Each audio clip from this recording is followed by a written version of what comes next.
ते वेगळे विचार करणार, आपल्याला काय वाटते, कसे पाहताय? मी पहिल्या दिवसापासून या संदर्भात प्रतिक्रिया दिलेली आहे. आदरणीय दादांनी जो निर्णय घेतला त्या निर्णयासमवेत पहिल्या दिवसापासून आदरणीय भुजबळ साहेब बरोबर आले आणि तेव्हापासून हे सगळे एकत्रित निर्णय घेतात. राज्याचे प्रांताध्यक्ष आदरणीय सुनील तटकरे साहेब, आदरणीय प्रफुल्लभाई पटेल, आदरणीय दादा भुजबळ साहेब आणि वरिष्ठ नेते हे सातत्याने एकत्रित बसून प्रत्येक घटनेबाबत निर्णय घेत आले. यामध्ये आजच सकाळी प्रांताध्यक्ष सुनीलजी तटकरे साहेब यांनी सविस्तर प्रतिक्रिया अशी आपल्या सगळ्या माध्यमांना दिलेली आहे. त्याबद्दल मी फार काही बोलणं उचित ठरणार नाही, पण यामध्ये आदरणीय भुजबळ साहेबांना आम्ही बरोबर घेऊन इथून पुढच्या कालावधीमध्येही चांगल्या पद्धतीचं काम करून प्रत्येकाला घटनेने अधिकार दिलेले आहे. आपली नाराजी व्यक्त करत असताना त्यांनी त्यांची नाराजी व्यक्त केलेली आहे, पण पक्षाने देखील त्यांची भूमिका मांडलेली आहे. त्याच्यामुळे भुजबळ साहेबांची नाराजी पक्षाला त्रासदायक ठरू शकेल का? यामध्ये आदरणीय भुजबळ साहेबांचे समता कार्यकर्ते होते, त्यांनी त्यांच्या आंदोलनाच्या माध्यमातून ही नाराजी व्यक्त केली.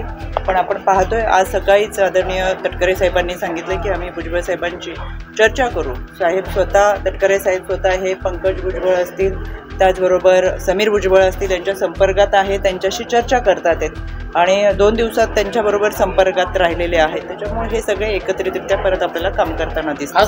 कार्यकर्ते म्हणून भुजबळ साहेबांचे कार्यकर्ते म्हणून त्यांनी आंदोलनाच्या माध्यमातून त्यांचा राग, त्यांची नाराजी, त्यांच्या भावना या व्यक्त केलेल्या आहेत.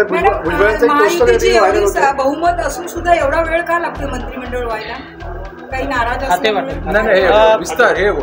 मंत्रिमंडळ झालेलं आहे. यामध्ये आपण एका कुटुंबामध्ये 4 माणसं असेल तरी सुद्धा एखादा निर्णय घेताना आपण 4 बैठका घेतो.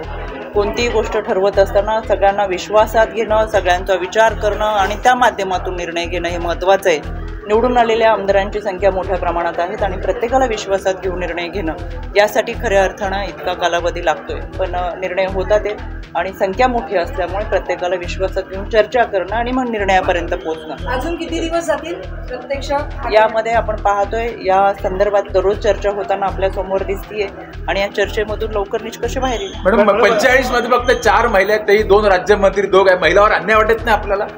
गेल्या टर्ममध्ये मंत्रिमंडळामध्ये एकच महिला होती, यावेळेस 3 महिला वाढलेल्या आहेत. समाधानाची गोष्ट आहे. पुढच्या कालावधीमध्ये आपल्या सगळ्यांच्या शुभेच्छेने अजून महिलांची संख्या वाढेल. 2029 मध्ये आरक्षण मिळत आहे, त्यावेळेस अजून महिलांची संख्या वाढलेली असेल. आम्ही सकारात्मक आहोत आणि त्याच्यामुळे मला असं वाटतं येणाऱ्या कालावधीमध्ये महिला प्रतिनिधित्व करणाऱ्यांची संख्या वाढणार आहे आणि त्याच्यासाठी आपल्या पुरुष प्रधान संस्कृतीमध्ये आपल्या पुरुषांचाही पाठिंबा मंत्रिमंडळासाठी असं म्हणाले की पक्षाचा निर्णय हे पक्षाध्यक्षच घेतात, इतरांना दोष देऊन काय उपयोग?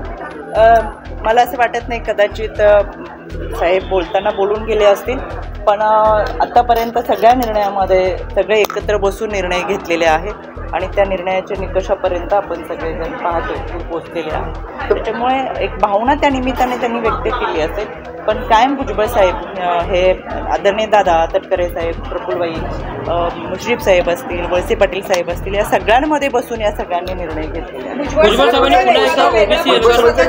भुजबळ साहेबांचं एक पोस्टर व्हायरल होतं, त्याच्यामध्ये असं म्हटलंय की भुजबळच्या पाठीमध्ये खंजीर उपस्थितीला दाखवलेला आहे. त्यामध्ये तटकरे साहेब, प्रफुल्ल पटेल आणि अजित पवार असं 3 खंजीर दाखवले पाहिजे. हे पोस्टर कोणी पोस्ट केले तुम्हाला माहीत नाही, मला माहीत नाही.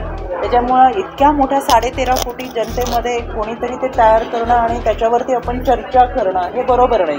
कारण की हा पक्ष 41 आमदार निवडून आले, आदरणीय भुजबळ साहेबांचं वलय मोठ्या प्रमाणातलं आहे आणि अशा पद्धतीने कोणीतरी एक विकृत मनोवृत्तीच्या व्यक्तीने असे कार्टून तयार करणं आणि तुम्हाला मला चर्चेला त्याच्यासाठी आपण वेळ घालवणं हे मला फारसं बरोबर वाटत नाही. त्याच्यामुळे एकत्रितरित्या इथून पुढे सगळे तुम्हाला दिसतील आणि शेवटी तर कुटुंब आहे, पक्ष हा एक कुटुंब आहे. कुटुंबामध्ये मतभेद होत असतात, विचारांचा मतप्रवाह थोडा वेगळा असतो, पण संपूर्ण कुटुंब एकत्र काम करताना तुम्हाला दिसेल आणि हे आपल्या घरात सुद्धा होत असतं. त्याच्यामुळे आणि चर्चा व्हावी, मतांचा प्रवाह प्रत्येकाचा वेगवेगळा असतो, पण तो एकत्र घेऊन जाण्याची ताकद ही आदरणीय दादा आणि इतरांमध्ये आहे. त्याच्यामुळे सगळे तुम्हाला एकत्र. माजी मुख्यमंत्री उद्धव ठाकरे विद्यमान मुख्यमंत्र्यांना भेटले, काय वेगळी समीकरण होऊ शकतात राजकारणामध्ये?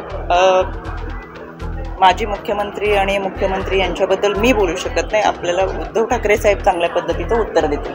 भुजबळ साहेब वेगळा पक्ष काढू शकतात का, समता पक्ष म्हणून किंवा नाराज असतात? आज सकाळीच मी समीर भाऊ भुजबळांशी बोलले. ते अतिशय सकारात्मक आणि चांगल्या पद्धतीने आमची चर्चा झाली आणि त्यांनी इतकंही सांगितलं की ज्या पद्धतीने समतेचे कार्यकर्ते आक्रमक झाले त्यांनी तसं आक्रमक होऊ नये म्हणून मी स्वतः आवाहन करतोय. आम्ही फोन करून सांगतोय की ही आक्रमकता बरोबर नाही किंवा ज्या पद्धतीने दादांच्या पोस्टरला जोडे मारले होते ते सुद्धा चुकीचं आहे हे सुद्धा समीर दादांनी स्वतः मला सांगितलं. त्याच्यामुळे कार्यकर्ता हा नेत्यासाठी आक्रमक होतो पण कधी कधी तो चुकीच्या पद्धतीने होतो.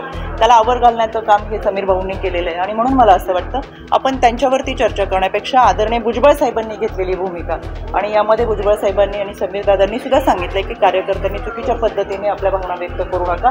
शेवटी भावना व्यक्त करणं आणि मग ते आंदोलन असो किंवा मोर्चा असो या माध्यमातून नाराजी व्यक्त करणं हे त्या कार्यकर्त्यांनी केले. पण काही कार्यकर्त्यांनी जे चुकीच्या पद्धतीने केलेलं आहे त्यांना समज ही समीरदादा भुजबळांनी दिलेली आहे. धन्यवाद.